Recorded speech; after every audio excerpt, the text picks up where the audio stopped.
wengine wanaenda huku, wengine wanaenda huku, gari linaenda huku. Ushanielewa eh? Yaani abiria wengine wanaenda huku, abiria wengine wanaenda huku, alafu gari linaenda huku. Watafika. Kwa nini sifiki? Sifiki kwa nini? Uelekeo wa gari langu na ninapoenda mimi ni vitu tofauti. Kweli nimepanda kwenye gari, lakini linapoenda gari siko ambapo mimi nakusudia kwenda. Ndiko ambapo ndoa nyingi zipo hivyo. Lengo kuu la ndoa ni kitu hakijulikani vizuri. Abiria wamepanda, gari limeanza kuondoka. Linaenda, linakata mwaka wa kwanza, linaenda mwaka wa pili, gari linaenda. Lakini anapoenda mke huku, anapoenda mume huku. Hawa watafika? Tuashumu sasa wamefika. Wako pamoja? Hawako pamoja. Sawa eh? Sasa moja ya tatizo kubwa ni kwa sababu lengo kuu la ndoa haliliki. Mwenyezi Mungu alipoasisi jamii ya binadamu ianze, akalileta swala la ndoa kwa sababu ndoa ilikuwa imebeba lengo kuu. Na tatizo la kujulikana lengo kuu la mambo mengi tunalo. Ukiuliza lengo kuu la swala, watu pia hawajui. Baadhi. Saumu, baadhi hawajui. Itakuja kuwa ndoa. Sasa nimejaribu kuunganisha kueleza hapa hivi. Moja ni kuandaa kizazi cha mwanadamu ambacho kitakuwa na ari na utayari wa kulinda, kusimamia na kudumisha lengo la kumtumikia Mwenyezi Mungu katika maisha yake yote. Taniuliza aya ngapi, sura ya ngapi? Taambiana sawa eh? Lengo kuu la ndoa hilo, Allah Subhanahu wa Ta'ala alivyowaweka wanadamu kwenye huu ulimwengu, moja Allah Subhanahu wa Ta'ala alikusudia kuhusu yeye.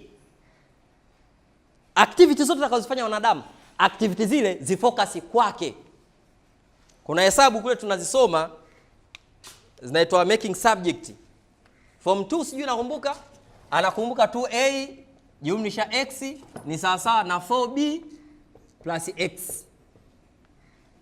Make x is the subject of the formula. Make x, yani fanya ufanyavyo ili x iwe yenyewe. Yani fanya ufanyavyo x ibaki yenyewe.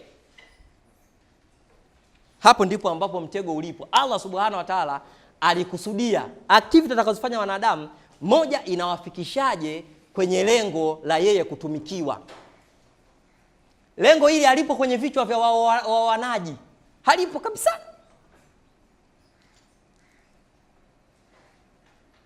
Halipo.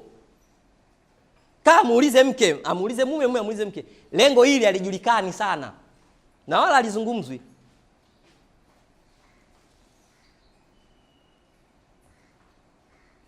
Tunaelewana vizuri eh? Sasa lengo hili ndio litazaa mengi huko mbele tunapotaka kulieleza.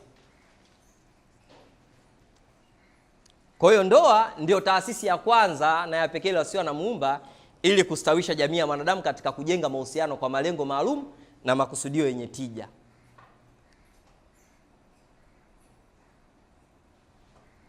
Kwa hiyo kabla mtu hajaingia kwenye ndoa kwa sababu ya lengo hilo kubwa, kwamba sisi tunaenda kuandaa kizazi.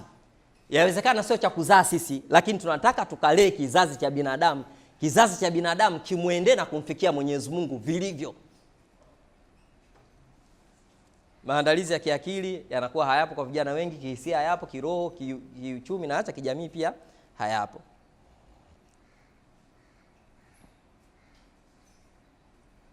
Kwa hiyo moja ya changamoto kubwa ni kuingia bila taarifa na maarifa na maandalizi ya kutosha kuhusiana na jambo hili, kama tunaenda kufikia lengo kubwa ambalo Mwenyezi Mungu ameweka. Sasa sisi tunachoshughulika nacho, tunashughulika na haya malengo madogo madogo ndio ambayo yanazunguka. Malengo madogo madogo ya ndoa sio lengo kuu. Moja, kuhifadhi jamii na zinaa. Hili ni lengo dogo dogo. Hata kama hujaoa kuolewa, hautakiwi kuzini. Ni lengo dogo.